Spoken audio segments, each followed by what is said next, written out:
Assalamualaikum warahmatullahi wabarakatuh. Para pemirsa Latahzan TV dan sahabat muslim sekalian, alhamdulillah jumpa lagi di acara Mutiara Kalam yang setiap kehadirannya insya Allah membuat inspirasi kepada kita semua, sehingga kita sebagai seorang muslim mampu bergerak dan mampu tergerak untuk lebih bersemangat lagi dalam melakukan ibadah. Siaran ini disiarkan langsung dari Latahzan TV dan Bismart FM.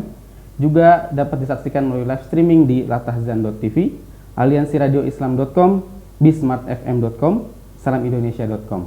Dan siaran ini juga direlay dan disiarkan secara tunda melalui jaringan radio Aliansi Radio Islam Indonesia di Erdamah FM Tangerang, Mitra FM Bekasi, Selaut Banda Aceh, HMM Papua, dan Ngabar FM Ponorogo.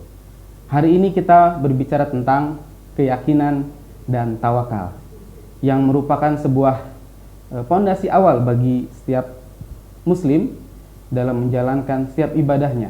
Tidak mungkin ada ibadah tanpa ada keyakinan, maka itu disebut iman, dan juga ada ihsan. Begitu juga tawakal ketika seorang muslim mendapatkan cobaan, mendapatkan ujian, dan mendapatkan sebuah anugerah dari Allah Subhanahu wa taala, maka dia harus bertawakal agar ia tidak sombong. Dan di sebelah saya sudah ada Ustadz Lukman Syuhada yang akan berbagi bersama kita tentang keyakinan dan tawakal. Assalamualaikum warahmatullahi wabarakatuh. Waalaikumsalam warahmatullahi wabarakatuh. Alhamdulillah. Alhamdulillah. Perjalanan jauh, Ustaz? Tidak terlalu jauh, Iya. masih sama-sama dekat sini. Iya. Iya. Ustadz Lukman Syuhada berasal dari Yayasan Keluarga Dakwah, Ustaz? Betul, ya. Kita dari Yayasan Keluarga Dakwah punya program namanya Jalinan Keluarga Dakwah, yang misinya adalah membangun komunitas keluarga-keluarga muslim yang punya kepedulian terhadap dakwah. Intinya seperti itu. Ya, para pemirsa Latahzan TV dan sahabat muslim sekalian, mari langsung saja kita simak kajian tentang keyakinan dan tawakal yang akan langsung disampaikan oleh Ustadz Lukman Syuhada. Silakan, Ustadz. Ya, jazakallah khair. Terima kasih atas waktunya. Alhamdulillah wassalatu wassalamu ala Rasulillah wa ala alihi wa sahbihi wa mawala. Amma ba'd. Usikum wa iyaya nafsi bitaqwallah wa ta'atihi faqad faza man ittaqa. Sahabat muslim dan pemirsa Latahzan yang dirahmati Allah, kita malam ini insya Allah akan bicara tentang keyakinan dan tawakal. Bahwa seorang mukmin, senjata yang paling ampuh dalam menghadapi segala macam tantangan adalah keyakinan kepada Allah Subhanahu wa taala. Sesudah memiliki keyakinan, kemudian memasrahkan jiwa dan raganya kepada Allah, yang disebut dengan istilah tawakal. Seseorang yang tidak memiliki keyakinan pasti tidak mungkin merelakan jiwa dan raganya, diserahkan nasibnya kepada pihak lain. Ketika sudah punya keyakinan yang bulat, maka dia akan dengan ringan memasrahkan nasib jiwa dan raganya kepada pihak lain. Dan kita sebagai mukmin tidak boleh memasrahkan nasib kita kepada selain Allah.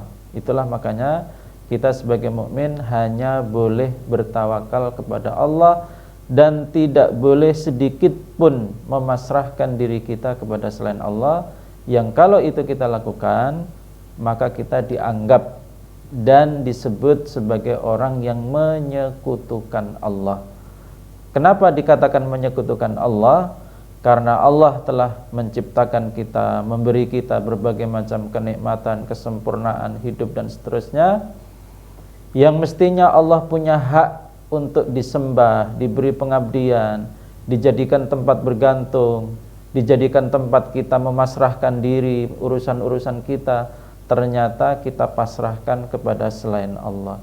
Tentu Allah yang telah memberi segala hal kepada kita akan murka kepada kita. Kenapa Allah sudah memberi tetapi Allah tidak diberi imbal baliknya. Allah punya hak, yaitu punya hak untuk diberi pengabdian dari manusia. Kenapa Allah punya hak? Karena Allah satu-satunya yang bisa memberi segala fasilitas manusia, maka Allah berhak menagih manusia. Menagih apa itu? Menagih tawakal, menagih ibadah, menagih keyakinan, menagih pengetahuan. Semuanya itu Allah punya hak. Oleh karena itu kita terikat hubungan hak dengan Allah Subhanahu wa taala. Itulah mengapa dalam surat Luqman ayat 13 disebutkan innasyirka ladzulmun adzim. Sesungguhnya syirik itu adalah kezaliman yang besar. Kenapa menyekutukan Allah disebut zalim? Perlu pemirsa dan sahabat muslim semuanya memahami bahwasanya istilah zalim itu sudah masuk dalam bahasa Indonesia, meskipun aslinya dalam bahasa Arab. Apa itu zalim? Zalim itu sederhananya adalah lawan adil. Tetapi kalau ingin definisi yang lebih komplit, zalim itu adalah tidak menunaikan hak kepada yang berhak sesuai dengan haknya. Simpel ya. Misal, saya punya karyawan. Karyawan saya punya hak untuk mendapatkan gaji tiap hari Rp50.000. Ternyata saya hanya memberikan Rp40.000. Walhasil saya disebut zalim. Tetapi kezaliman saya tidak sampai 100%. Kenapa? 40.000-nya masih saya berikan, 10.000-nya tidak saya berikan. Berarti kezaliman saya dianggap, porsi kezaliman saya adalah 20%. Porsi keadilan saya adalah 80%. Jika saya tidak memberikan keseluruhan hak gaji dia, maka saya disebut zalim total. Nah, kita dengan Allah SWT itu punya hubungan seperti itu, bahwa Allah telah memberi kita hidup, memberi kita kesehatan, memberi kita udara dan sebagainya. Maka Allah berhak untuk mendapatkan pengabdian, keyakinan dan tawakal dari kita. Ketika keyakinan kita, pengabdian kita, tawakal kita berikan kepada selain Allah, maknanya kita tidak menunaikan haknya Allah seperti manusia tidak menunaikan hak karyawannya tadi. Ketika dia memalingkan total keseluruhan keyakinan, keseluruhan tawakalnya, keseluruhan pengabdiannya kepada selain Allah, maknanya dia zalim total kepada Allah, sama sekali tidak memberi hak kepada Allah. Nah, ini bahwa keyakinan dan tawakal adalah pokok keimanan seorang mukmin, pokok tauhid. Dan pada kesempatan ini saya ingin mengajak sahabat muslim dan pemirsa La Tahzan TV untuk mengambil pelajaran seperti kata Mas siapa tadi? Mas Kurnia, bahwa ini adalah acara yang diharapkan menginspirasi, dan kita ingin mengambil inspirasi dari tokoh sejarah yang diabadikan oleh Al-Quran. Tidak tanggung-tanggung, tokoh sejarah ini kita sangat kenal namanya, yaitu Nabi Hud alaihissalam. Saking diakuinya prestasi Nabi Hud ini, sampai-sampai ada surat di Al-Quran yang dinamai dengan surat Hud.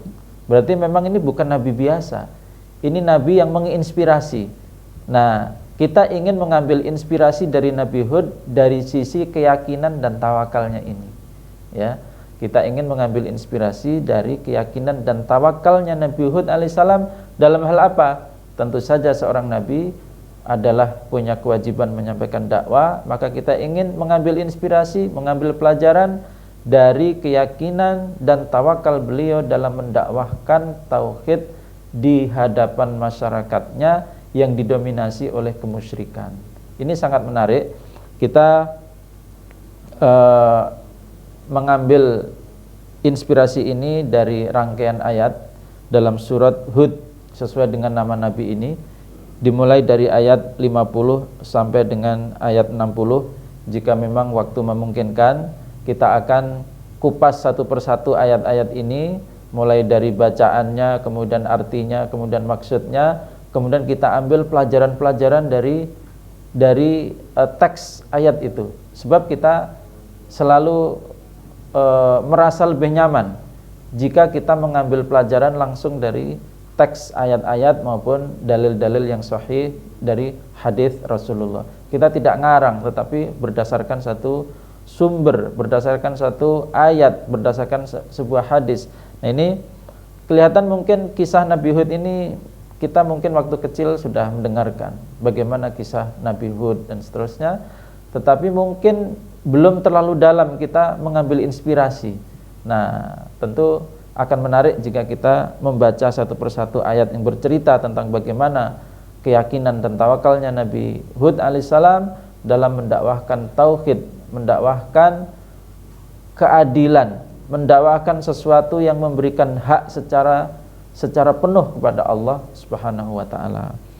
Kita bisa mulai dari ayat yang pertama dalam rangkaian inspirasi kali ini, yaitu dalam surat Hud ayat 50.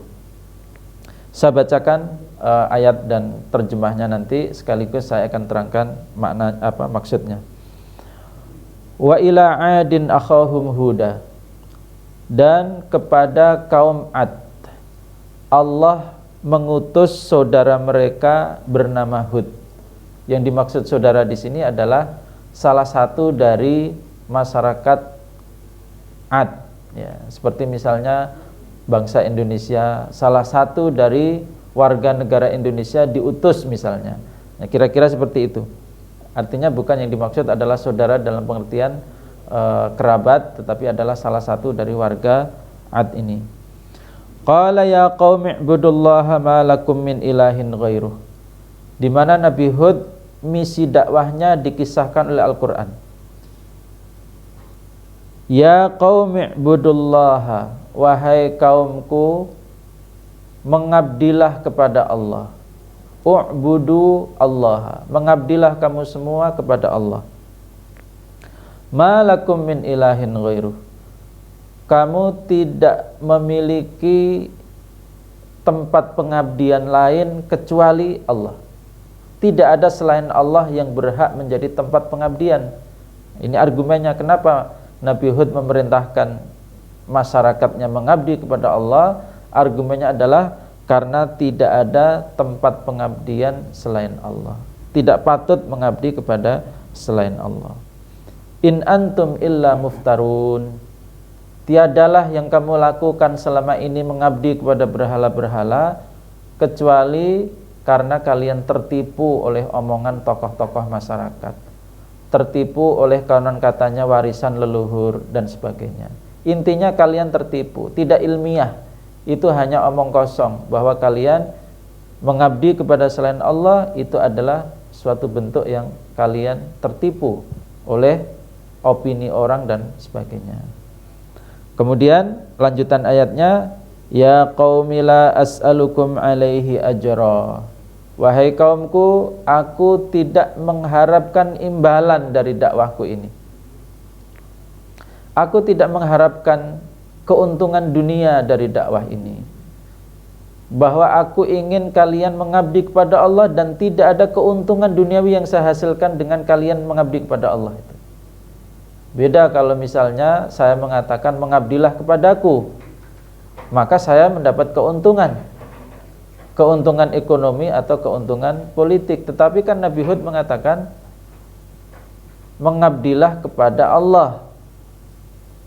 Nabi Hud sama sekali tidak mendapat keuntungan.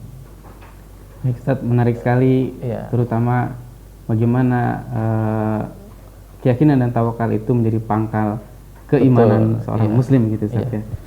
Baik pemirsa Latahzan TV dan sahabat muslim sekalian, sepertinya kita harus jeda terlebih dahulu. Para pemirsa Latahzan TV dan sahabat muslim sekalian bisa interaktif bersama kami di sini dan berdiskusi langsung bersama Ustadz Lukman Syuhada di 021 6871 0678. Dan siaran ini juga disaksikan melalui live streaming di www.lahtazantv, aliansiradioislam.com, bismartfm.com, salamindonesia.com, dan juga di relay dan disiaran tunda oleh Radio Erdamah Tangerang, Mitra FM Bekasi, Selaut Banda Aceh, HMM Papua, dan Ngabar FM Ponorogo. Kita akan break sejenak, kita akan kembali setelah yang satu ini.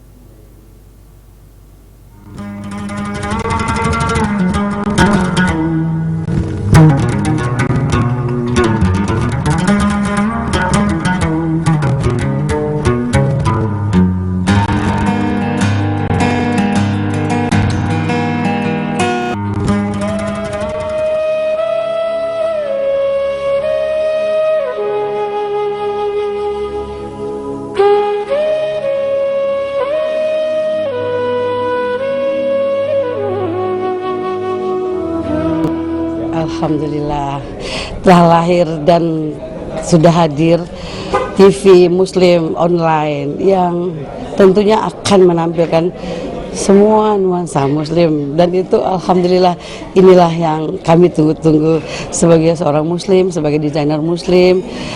Saya sangat mendukung dan tentunya saya sangat bahagia ya, biar bagaimanapun nanti mungkin TV inilah mungkin yang akan sangat membantu umat Islam, khususnya wanita Muslim, khususnya manusia yang beragama Islam, untuk menampilkan acara-acara yang tentunya menuntun kita ke dunia yang bagaimana seperti kita ketahui sekarang sudah semakin rancu ya. Jadi kalau tidak dari mulai sekarang kita arahkan dari mulai dini, generasi bangsa kita ke depan akan jadi apa.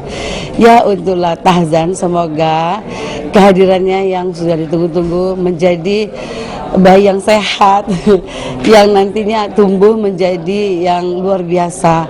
Buat ke depan tentunya kita harapkan menjadi yang terbaik. Insya Allah Lathazan online menjadi TV yang kami banggakan nantinya, insya Allah. Selamat sekali lagi buat lahirnya Lathazan dan hadir Lathazan online ini. Terima kasih.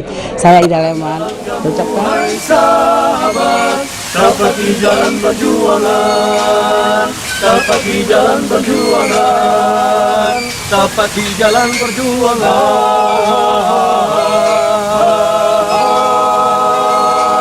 Kami dari Hizbul Islam mengucapkan selamat atas hadirnya Lathazan TV. Semoga terus memberikan kontribusi yang terbaik untuk umat. Allahu Akbar.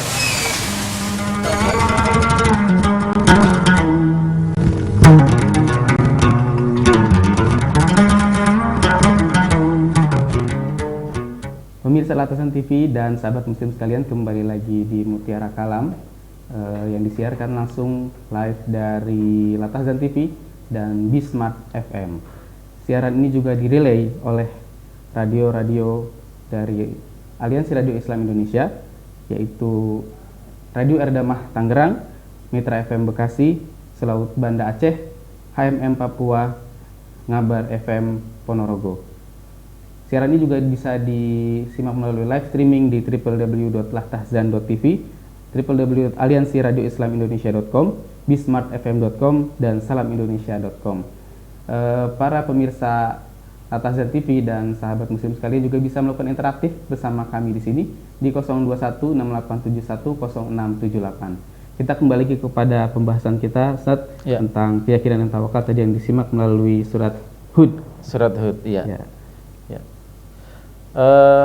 Sahabat Muslim dan pemirsa Lathazan TV yang dirahmati Allah, tadi kita sudah terangkan dua ayat. Saya lanjutkan kembali. Nabi Hud alaihissalam mengatakan demikian, wahai kaumku, aku tidak menuntut keuntungan duniawi, aku tidak meminta keuntungan duniawi dari dakwah ini, karena aku meminta kalian mengabdi kepada Allah, bukan mengabdi kepadaku. In ajriya illa 'alal ladzi fatarani, tiadalah balasan yang aku harapkan kecuali dari zat yang menciptakanku. Afala ta'qilun, tidakkah kalian berpikir, tidakkah kalian memahami maksudku ini?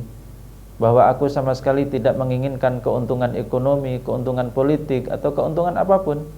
Aku hanya ingin kalian mengabdi kepada Allah. Itu saja. Kemudian Nabi Hud alaihissalam masih melanjutkan, wa ya qaumi astaghfiru rabbakum, dan wahai kaumku, minta ampunlah kepada pencipta kamu.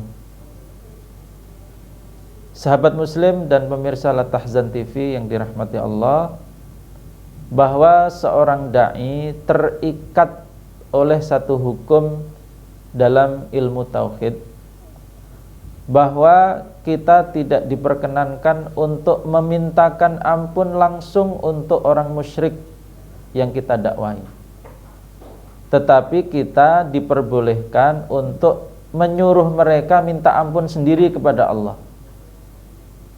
Sebab memang ada dalilnya, makana lin nabiyyi walladzina amanu ayyastaghfiru lil musyrikin. Tidak diperkenankan bagi seorang nabi dan orang-orang beriman untuk memintakan ampun orang musyrik. Tetapi kalau menyuruh orang musyrik untuk minta ampun sendiri, itu memang bagian dari dakwah. Maka Nabi Hud alaihissalam, kita bisa ambil pelajaran dari kalimat Nabi Hud ini, wa ya qaumi astaghfiru rabbakum, wahai kaumku, minta ampunlah kalian kepada pencipta kalian. Tsumma tubu ilaihi, kemudian tobatlah kepadanya. Yursilis samaa'a 'alaikum midrara, maka niscaya Allah akan menurunkan hujan yang lebat kepada kalian. Sahabat Muslim dan pemirsa Latahzan TV yang dirahmati Allah, Nabi Hud alaihissalam menarik menggunakan kata-kata taubatlah kepada Allah, padahal objek dakwahnya masih statusnya musyrik. Berarti taubat dari apa? Taubat dari kemusyrikan. Ini termasuk tema taubat yang banyak dilupakan oleh umat Islam, yaitu taubat dari kemusyrikan, tidak hanya taubat dari maksiat, kemungkaran dan lain-lain. Ini kita ambil pelajaran dari Nabi Hud. Kemudian ketika kita sudah istighfar, kemudian bertaubat, maka Allah menjanjikan bahwa Allah akan menurunkan hujan yang lebat kepada kita. Maksudnya apa? Rahmat. Rahmat Allah itu menyusul ketika manusia istighfar, minta ampun dan bertaubat. Ini adalah rumus yang disimpulkan oleh para ulama dalam lintas sejarah kehidupan manusia. Siapa yang istighfar dan bertaubat kepada Allah, maka Allah akan turunkan rahmat kepada mereka. Kemudian wa yazidkum quwwatan ila quwwatikum, dan Allah akan tambahkan kekuatan dari kekuatan yang sudah kalian punya. Wala tatawallau mujrimin, dan janganlah kalian berpaling sebagai orang yang durhaka. Berpaling dari mengabdi kepada Allah, bukannya mengabdi kepada Allah tapi malah menentang dan durhaka. Kemudian lanjutan ayat ini mengatakan, qalu yahudu ma ji'tana bibayyinatin wa ma nahnu bitariki alihatina an qaulika wa ma nahnu laka bimu'minin. Kita tentu penasaran dengan tanggapan kaumnya Nabi Hud alaihissalam, yaitu masyarakat Ad. Apa tanggapan masyarakat Ad terhadap dakwahnya Nabi Hud ini? Kemudian ayat merekam tanggapan mereka. Qalu yahudu, masyarakatnya Nabi Hud menjawab, wahai Hud, ma ji'tana bibayyinah, engkau tidak membawa bukti yang nyata bagi kami, bukti tentang keharusan kami untuk hanya mengabdi kepada Allah, bukti bahwa Allah itu memang pencipta langit dan bumi, bukti bahwa kalau mengabdi kepada selain Allah itu akan diadab oleh Allah. Itu tidak ada bukti. Jadi mereka kurang lebih apa? Mereka kurang lebih menganggap bahwa isi dakwahnya Nabi Hud itu hanya omong kosong, Bahasa orang sekarang itu hanya gombal, ya, hanya sesuatu yang tidak terbukti, ya. Mereka mengatakan majitana bibayyinah, kalian tidak mendatangkan bukti kepada kami. Mana buktinya? Yang kemudian bukti itu Allah berikan di akhir dari misi dakwah Nabi Hud ini. Ketika ditentang terus, maka Allah kemudian memberi bukti. Bukti apa? Azab dari Allah. Nanti akan ada di ujung ayat. Wa ma nahnu bitariki alihatina. Jadi mereka pertama menyatakan Nabi Hud itu adalah bohong, hanya sekedar ya omongan tanpa bukti. Yang kedua, mereka mengatakan kami tidak mau meninggalkan Tuhan-Tuhan kami, sesembahan-sesembahan kami, berhala-berhala kami, hanya karena terpengaruh omongan Anda yang tanpa bukti itu. Waduh, ini susah banget nih dilawan ya kalau sudah seperti ini. Kami tidak mau meninggalkan Tuhan-Tuhan yang kami sudah merasa nyaman mengabdi kepada Tuhan-Tuhan itu selama ini, hanya oleh omongan Anda yang tanpa bukti. Sangat masuk akal argumen mereka, ya. Wa ma nahnu laka bimu'minin. Yang ketiga, poin yang ketiga penolakan mereka adalah dan kami tidak beriman terhadap apa yang Anda sampaikan. Tidak yakin. Nah, kalau sudah tidak yakin ini kan repot. Orang yang tidak yakin mau diomongin apapun itu seperti masuk telinga kanan keluar telinga kiri, namanya juga nggak yakin. Tetapi bagi orang yang yakin tentu omongan itu berpengaruh, ya. Seperti misalnya apa? Kita diomongin sama orang yang sedang stres. Diomongin sama orang sedang stres itu kita nggak ngaruh. Kenapa? Kita nggak yakin omongannya itu benar. Sama dengan kita diomongi orang gila. Orang gila ngomongin macam-macam kepada kita, kita nggak ambil hati. Kenapa? Kita nggak menganggap itu sebagai omongan yang penting karena keluar dari orang yang tidak patut diyakini. Nah, kurang lebih seperti itu tanggapan dari kaumnya Nabi Hud. Kemudian yang lebih parah adalah lanjutan ayatnya. Inna qulu illa taraka ba'du alihatina bisu. Kami tidak menyimpulkan tentang Anda wahai Hud kecuali bahwa Anda ini terkena bala karena durhaka kepada Tuhan-Tuhan kami. Subhanallah, ya. Nabi Hud mendakwahkan tauhid, mengajak mengabdi kepada Allah, tetapi malah dituduh kesurupan atau sakit ingatan atau kena bala, atau orang Jawa bilang kualat, disebabkan durhaka kepada Tuhan-Tuhan yang biasa disembah oleh masyarakat. Ini sangat wajar, ya. Di masyarakat juga muncul anggapan-anggapan seperti itu. Misal ketika ada pohon angker di satu kampung, masyarakat akan mengatakan ketika ada musibah menimpa kampung itu, mereka cari-cari hubungan. Oh, ini karena kita kena bala karena tidak memberikan sedekah kepada pohon angker itu. Ketika orang nelayan ada yang ditelan laut, di laut selatan misalnya, mereka mencari hubungan. Oh, ini karena kurang sedekah yang diberikan kepada Ratu Laut Selatan. Intinya apa? Itu bahasanya adalah kena bala, kualat, atau apapun istilahnya. Intinya adalah suatu mara bahaya, suatu musibah, suatu bala, sesuatu yang tidak mengenakkan diakibatkan kedurhakaan kepada selain Allah. Jadi Nabi Hud ketika menyebarkan dan mendakwahkan tauhid itu malah dituduh terkena bala dari Tuhan-Tuhan yang mereka yakini selama ini. Maka kemudian Nabi Hud lihat, ini tema kita, kenapa kita judulnya adalah keyakinan dan tawakal, yaitu kalimat berikutnya. Qala inni ushhidullaha washhadu anni bari'um mimma tusyrikun. Nabi Hud menjawab, aku jadikan Allah sebagai saksi dan aku jadikan kalian semua sebagai saksi bahwa aku berlepas diri dari semua yang kalian sekutukan selain Allah itu. Yang kalian sembah, Tuhan-Tuhan yang kalian ciptakan itu aku tolak semua. percaya sedikit pun tidak ada.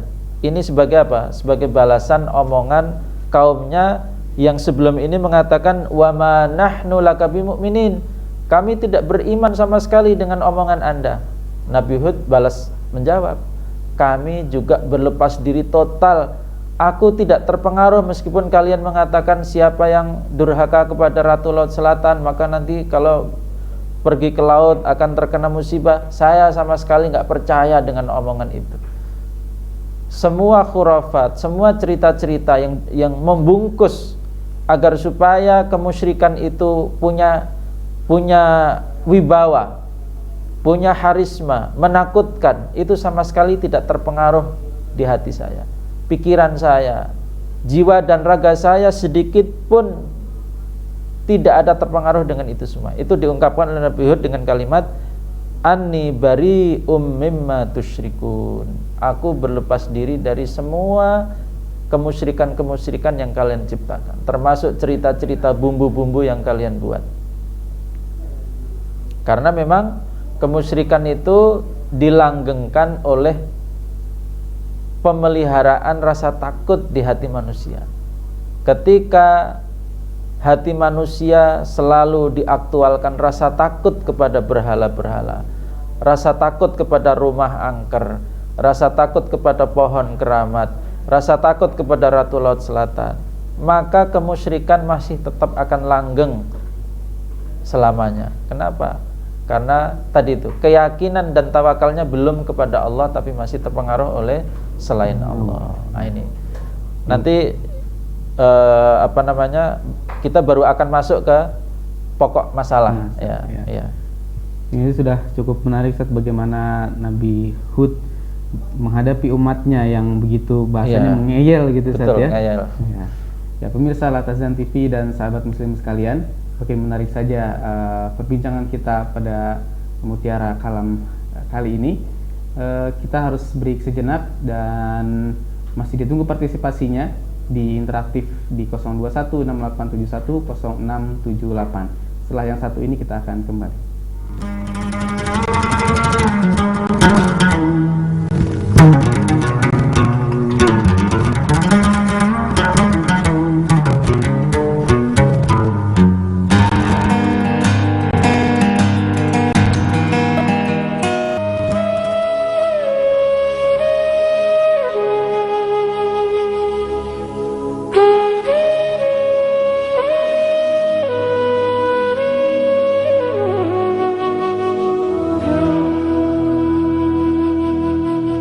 Assalamualaikum, saya Ayudhya Pasha ingin mengucapkan selamat atas hadirnya TV Muslim, Latasan TV Online, dan semoga tayangan-tayangan yang dipersembahkan oleh Latasan TV memberikan manfaat bagi masyarakat Indonesia. Sekali lagi, selamat. Assalamualaikum warahmatullahi wabarakatuh. Inyong Cici Tegal mengucapkan selamat atas hadirnya TV online Latahzan. Aku hanya berharap tolong cerdaskan masyarakat, tolong bikin masyarakat itu tahu syariah Islam itu bagaimana, ya. Jadi insya Allah cita-citanya sih begitu nonton Latahzan sikap masyarakat berubah, ya, walaupun nggak semua tapi sedikit aja. Yang penting ada pengaruh yang baik, ya. Insya Allah berjalan lancar dan selalu dalam lindungan Allah. Amin ya rabbal alamin. Assalamualaikum warahmatullahi wabarakatuh.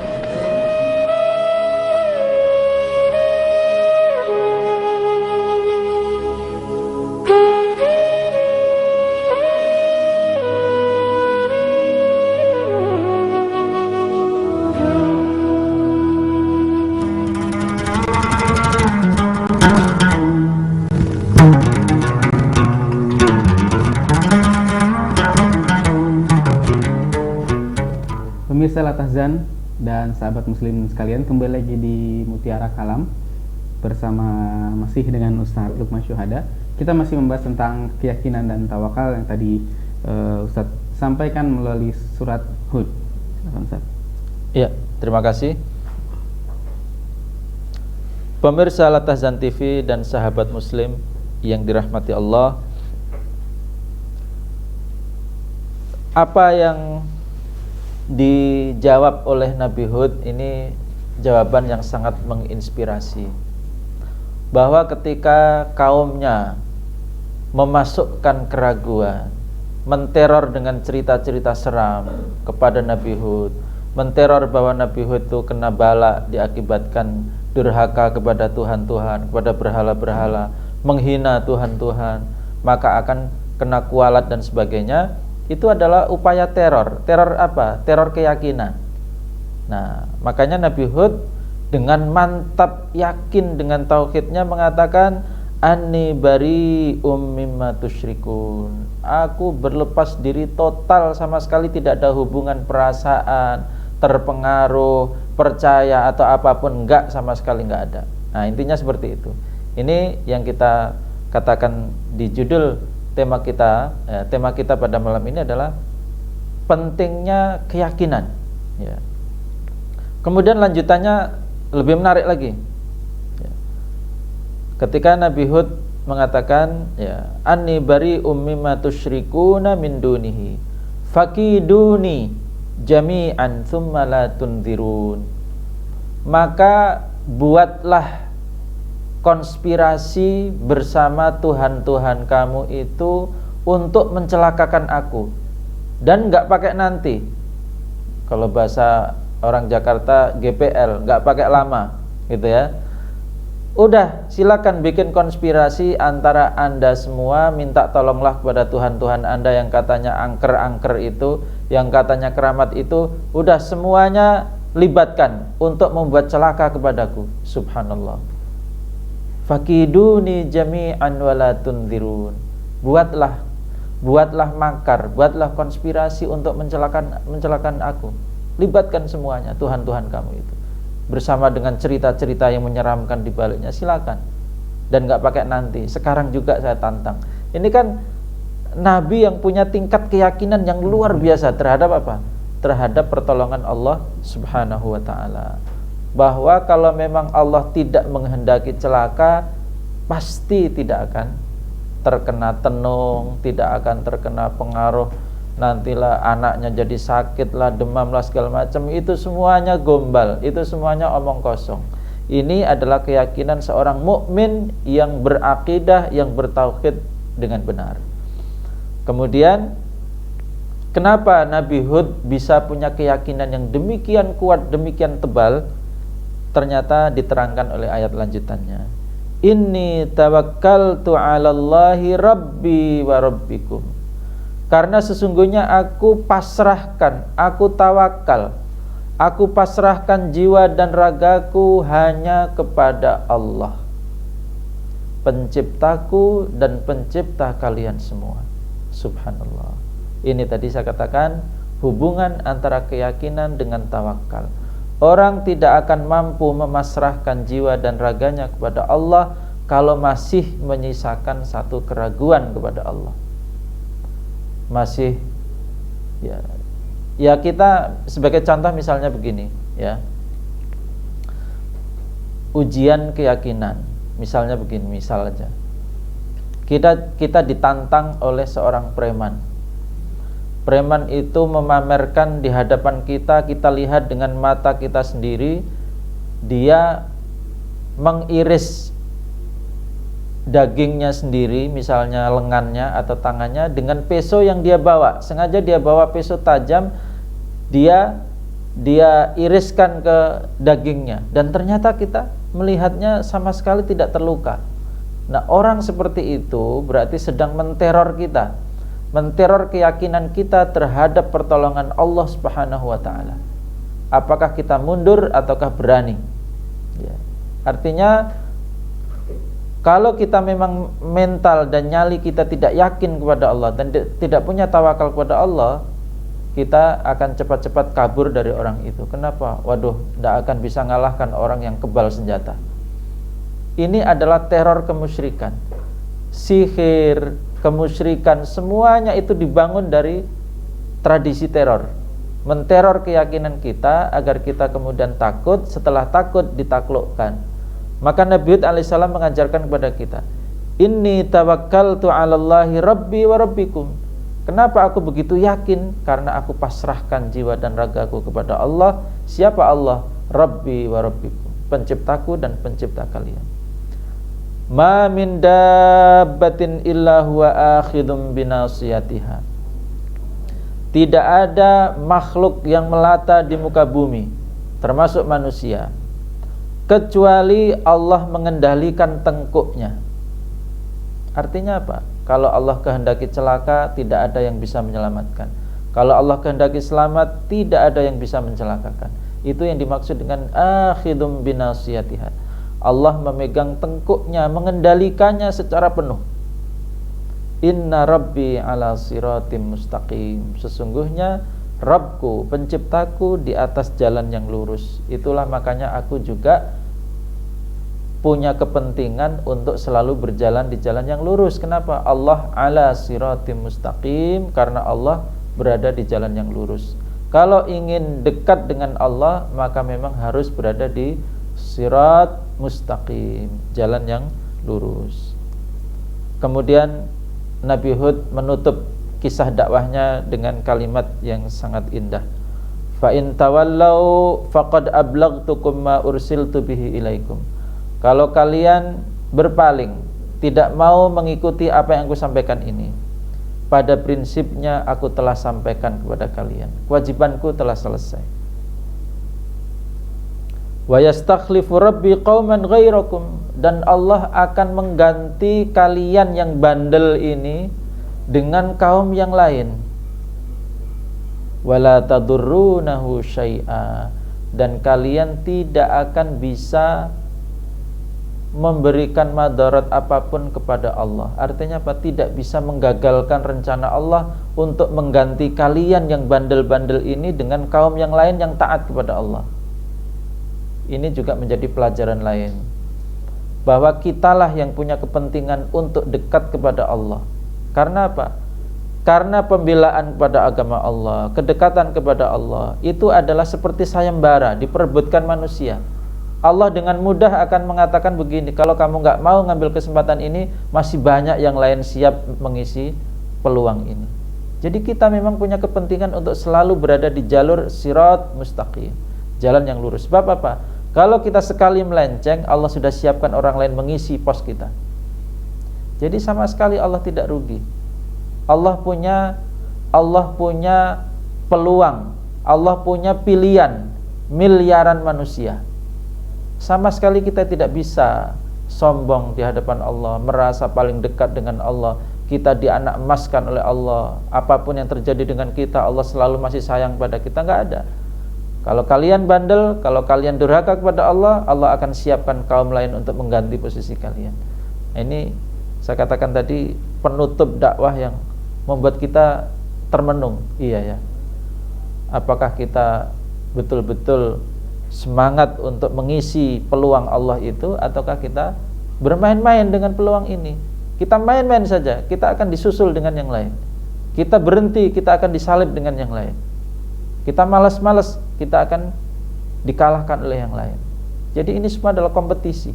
Kita sebagai mukmin itu kompetisi. Kompetisi untuk yakin kepada Allah, kompetisi untuk tawakal, kompetisi untuk melaksanakan ayat-ayat Allah, kompetisi untuk melaksanakan hadis-hadis Nabi, kompetisi untuk melakukan segala macam ketaatan. Ketika kita sekali terpeleset, Allah sudah siapkan orang lain untuk mengisi pos yang selama ini kita tempati.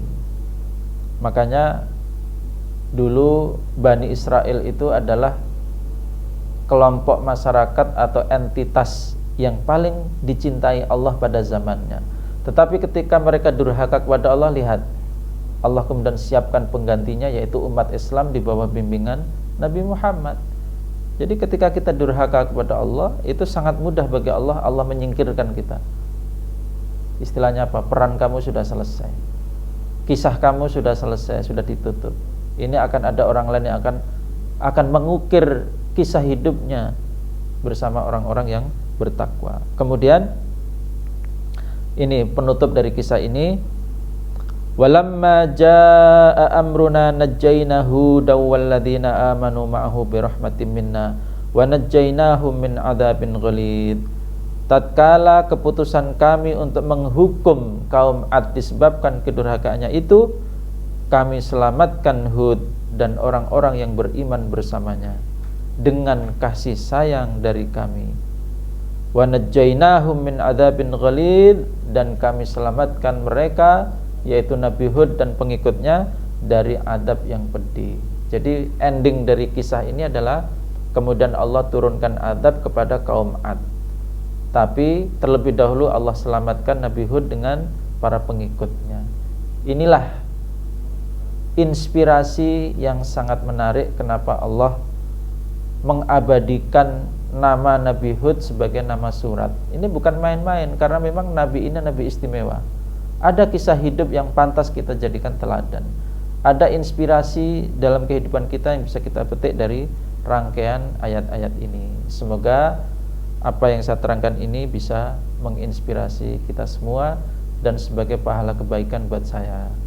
Demikian, Mas. Subhanallah. Ya. Bagaimana tadi kisah dakwahnya Nabi Hud menginspirasi kita tentang sebuah keyakinan yang melekat dalam diri seorang nabi yang luar biasa, itu Nabi Hud. Dan begitu juga ketika umatnya membangkang, maka beliau bertawakal. Dan para pemirsa Lathazan TV dan sahabat muslim sekalian, setelah ini silakan bisa berpartisipasi di nomor 02168710678, dan siaran ini juga dapat disaksikan melalui live streaming di www.lathazan.tv, aliansiradioislam.com, bismartfm.com, salamindonesia.com. Dan siaran ini juga direlay oleh radio-radio dari Aliansi Radio Islam Indonesia, yaitu Erdamah FM Tangerang, Mitra FM Bekasi, Selaut Banda Aceh, HMM Papua, dan Ngabar FM Ponorogo. Kita akan kembali setelah yang satu ini.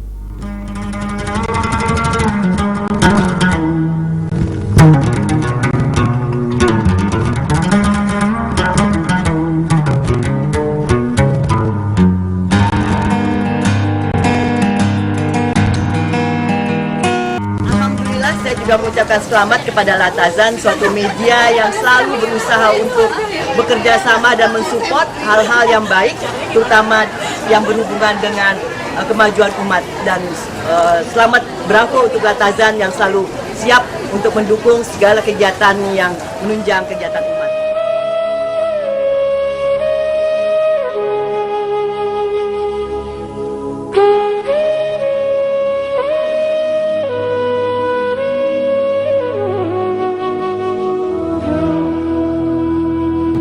Assalamualaikum warahmatullahi wabarakatuh.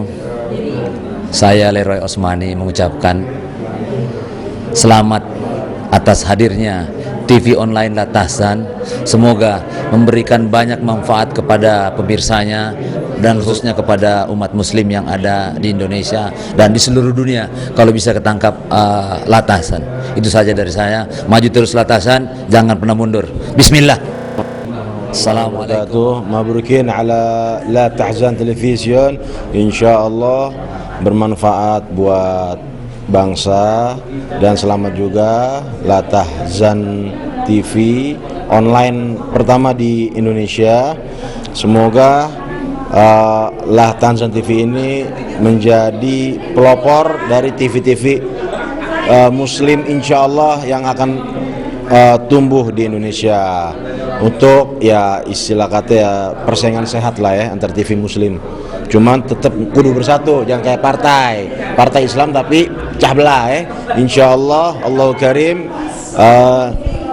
rizq minallah. Mudah-mudahan Lathazan TV bisa mendidik generasi muda di jalan Allah. Amin. Wabillahi taufiq wal hidayah. Wassalamualaikum warahmatullahi wabarakatuh. Ma'assalamah.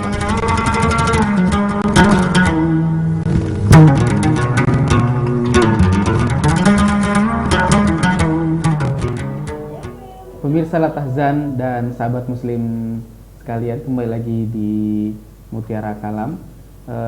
Masih bersama dengan Ustadz Lukman Syuhada. Kita akan membuka partisipasi interaktif di 021687100678.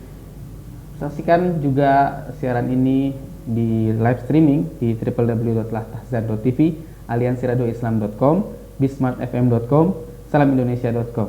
Dan siaran ini juga bisa direlay nanti oleh Erdamah FM Tangerang, Mitra FM Bekasi, Selaut Banda Aceh, HMM Papua, dan Ngabar FM Ponorogo. Tadi kita membahas tentang keyakinan dan tawakal. Ustadz, tentang keyakinan dan tawakal, Ustadz, banyak kadang-kadang kita yang sudah memiliki keyakinan kepada Allah, tapi ternyata masih banyak juga tadi menyembah kepada pohon, menyembah kepada laut, begitu sebagaimana orang-orang terdahulu yang mereka percaya kepada Allah tapi percaya juga kepada yang lainnya, gitu, Ustaz. Iya. Memang justru itu kenapa kita perlu banyak mempopulerkan kajian-kajian tauhid. Pemurnian ketundukan kepada Allah, pemurnian penghambaan kepada Allah, pemurnian pengabdian kepada Allah.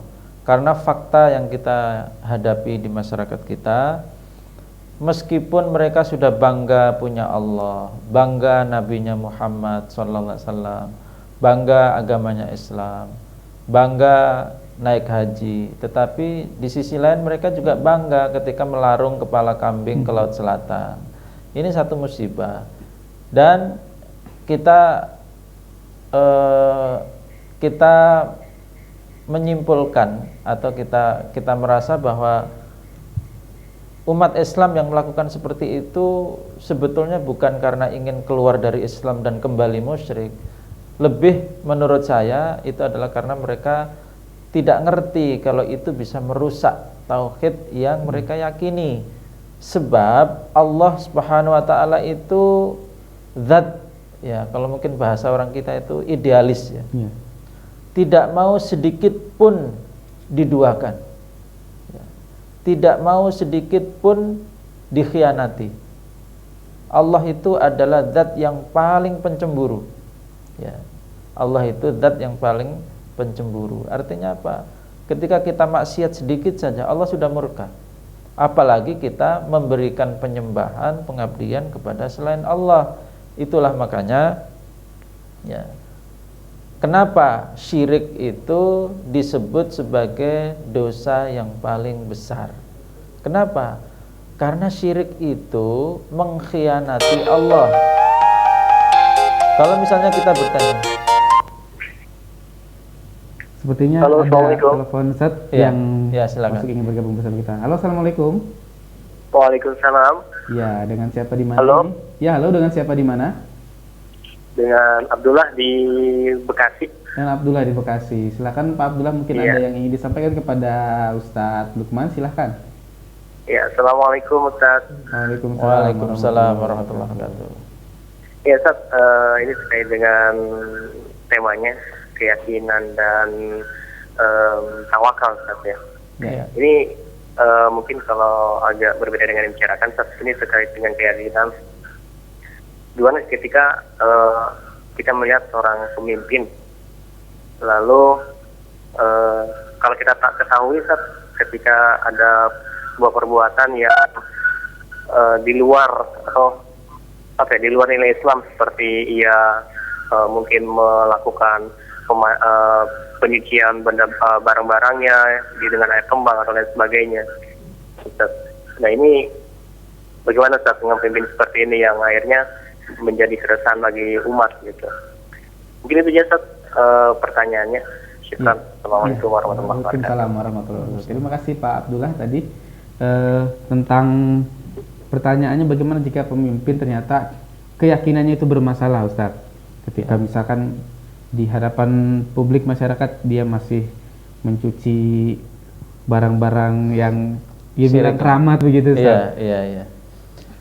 Ya, dalam masalah kualitas keislaman seseorang itu tidak ada bedanya apakah dia pemimpin atau dia rakyat biasa. Walaupun dia pemimpin setinggi apapun, kalau dia durhaka kepada Allah, dia tauhidnya belum murni, tauhidnya belum bersih, kita harus jujur mengatakan pemimpin itu pemimpin yang belum ngerti Islam. Tanpa kita perlu basa-basi, ya, malu-malu mengkritik dan sebagainya. Kita harus gentle sebagaimana Nabi Hud alaihissalam sendirian hanya dengan beberapa pengikut, tapi punya ketegaran yang luar biasa. Pemimpin juga manusia biasa.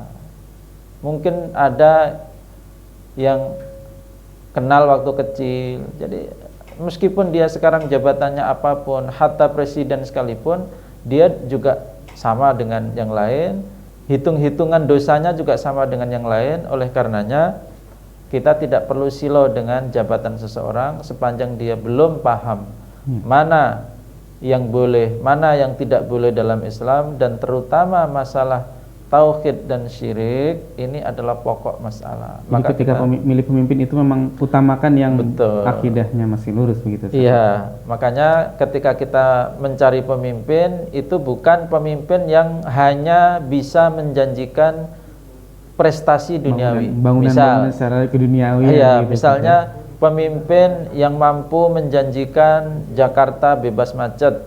Nah, itu sih janji nomor kesekian yang kita perhatikan. Sebelum itu adalah kita terlebih dahulu melihat sejauh mana kualitas keislamannya. Sebab kita punya keterikatan bahwa kita harus mencintai orang-orang yang dicintai Allah. Kita harus membenci orang-orang yang dibenci Allah. Gampang. Tinggal kita buat saja petanya. Apakah fulan itu, apakah kandidat itu termasuk dalam rombongan orang-orang yang dicintai Allah? Tinggal kita rumuskan. Ternyata iya. Oh, kalau begitu saya punya ikatan cinta dengan dia. Apakah dia dimurkai Allah karena dosa-dosanya? Oh, ternyata iya. Oh, kalau gitu kita punya ikatan menjauhi dia, membenci dia. Ini sudah refleks. Akidah seorang mukmin itu seperti itu. Ustadz, sekarang tentang keyakinan Ustadz yang mungkin banyak dialami oleh pemuda-pemuda zaman sekarang, Ustadz. Keyakinan dan tawakal dalam menanti jodoh, Ustadz, misalkan. Bukan sudah yakin betul, tapi rasanya untuk tawakal mengharapkan jodoh itu datang, itu rasanya bagaimana itu? Iya. Ini termasuk salah satu ujian tawakal. Ya. Perlu diketahui bahwasanya dalam masalah perjodohan ini sangat kuat keharusan kita untuk tawakal. Kenapa? Saya bisa katakan begini. Dalam kita memilih jodoh, itu kan kita akan hidup dalam jangka yang kita tidak tahu. Bisa setahun, 2 tahun, 3 tahun, 4 tahun, 5 tahun, bahkan mungkin sampai 50 tahun, 80 tahun hidup bersama. Nah, ketika kita hanya mempertimbangkan kecantikannya hari ini, itu ternyata setelah menjadi istri kita, ternyata oh Allah takdirkan mandul, tidak punya anak. Akhirnya apa? Kecantikan yang kita banggakan dulu sebelum nikah itu menjadi oh ternyata dia punya satu hal, punya kekurangan. Makanya wanita itu kan dinikahi karena 4 pertimbangan. Dan kita diperintahkan untuk fokus pada pertimbangan terakhir, yaitu fadfar bidzatid din taribat yadak. Maka kamu fokuslah pada pertimbangan agamanya, maka kedua tanganmu akan beruntung.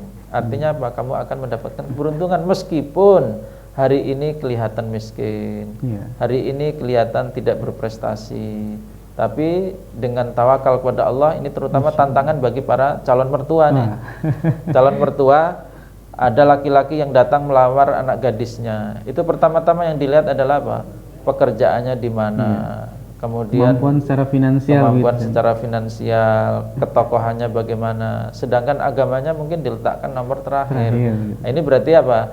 Dia mengingkari tawakal kepada Allah Subhanahu wa taala. Kenapa? Allah Maha Pemberi rezeki.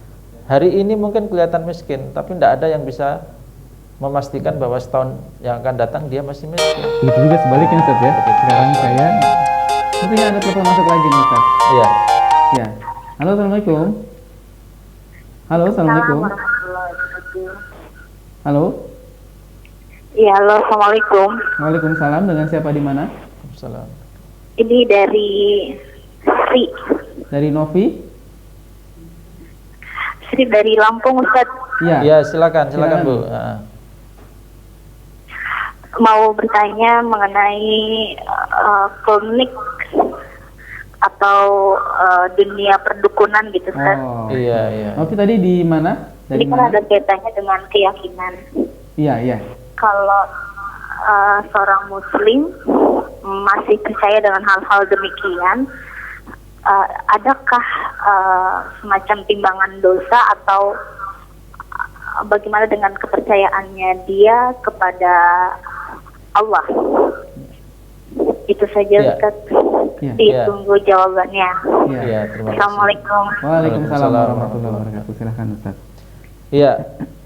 Ada seseorang yang masih percaya kepada klenik, kepada jimat, kepada dia tetap benda beriman sakti, kepada Allah gitu, tetapi Ustaz. juga di saat Sholat yang tetap, sama ya. tetap sebagai muslim, ya, melakukan ibadah-ibadah sebagai muslim. Saya katakan bahwa dia jelas terkena dosanya meskipun itu hanya berupa keyakinan.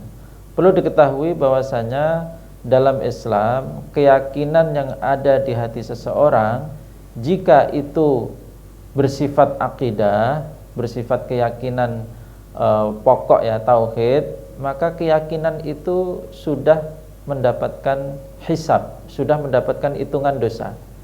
Sebagai perbandingan misalnya begini, misalnya ibu meskipun tidak pernah menyembah berhala, tetapi di dalam hati meyakini kalau Allah itu tidak tunggal, tidak esa. Tapi kita tidak pernah mengajarkan ke orang, tidak pernah gara-gara itu kemudian menyembah berhala. Apakah kita dosa atau tidak? Saya katakan dosa. Walaupun hanya ada di dalam hati. Karena apa? Ini masalah pokok, ya. Pokok yang memang kita tidak boleh meyakini yang berbeda meskipun kita tidak pernah mengucapkannya, kita tidak pernah mengomongkannya. Apalagi selain percaya kepada jimat, kepada klenik dan sebagainya, biasanya masyarakat itu bukan hanya percaya, tetapi dia juga akan datang ke sana, memanfaatkannya ketika bisnisnya pengen lancar, mendatanginya. Ini berarti sudah selangkah lebih, bukan sekedar keyakinan, ini sudah ada tambahan, bukan hanya yakin tapi sudah mempraktekkan. Nah, ini sudah tambahan lagi dosanya, gitu. Meyakini saja sudah nggak boleh, sudah dosa, belum bertauhid, apalagi kemudian mengikuti dan mempraktekkannya. Jadi saya katakan sekali lagi, saya masih punya dugaan kuat bahwa masyarakat ketika melakukan hal itu adalah karena belum tahu. Maka kita perlu ajari, kita perlu populerkan, itu saja. Ya, Ustaz, kita ternyata waktu juga yang memisahkan kita. Pemirsa Latahzan TV dan sahabat muslim sekalian, mudah-mudahan kegiatan dan apa yang tadi disampaikan oleh Ustadz Lukman Syuhada membawa sebuah angin segar dan menambah keyakinan kita, Ustaz. Dan mudah-mudahan juga kita dapat bertawakal kepada Allah Subhanahu wa taala, yang dimana keyakinan itu adalah pangkal dari segala iman dan pangkal dari segala keberimanan kepada Allah Subhanahu wa taala. Tidak mungkin ada iman tanpa adanya keyakinan. Jadi ketika kita beriman kepada Allah, maka iman kita itu seluruhnya kepada Allah Subhanahu wa taala dan menyerahkan segalanya juga kepada Allah Subhanahu wa taala. Mungkin dari Ustadz Lukman silahkan menyampaikan kesimpulan dari apa yang saya sampaikan, bahwa kita sebagai orang yang beriman, iman kita itu berbasiskan keyakinan kepada Allah.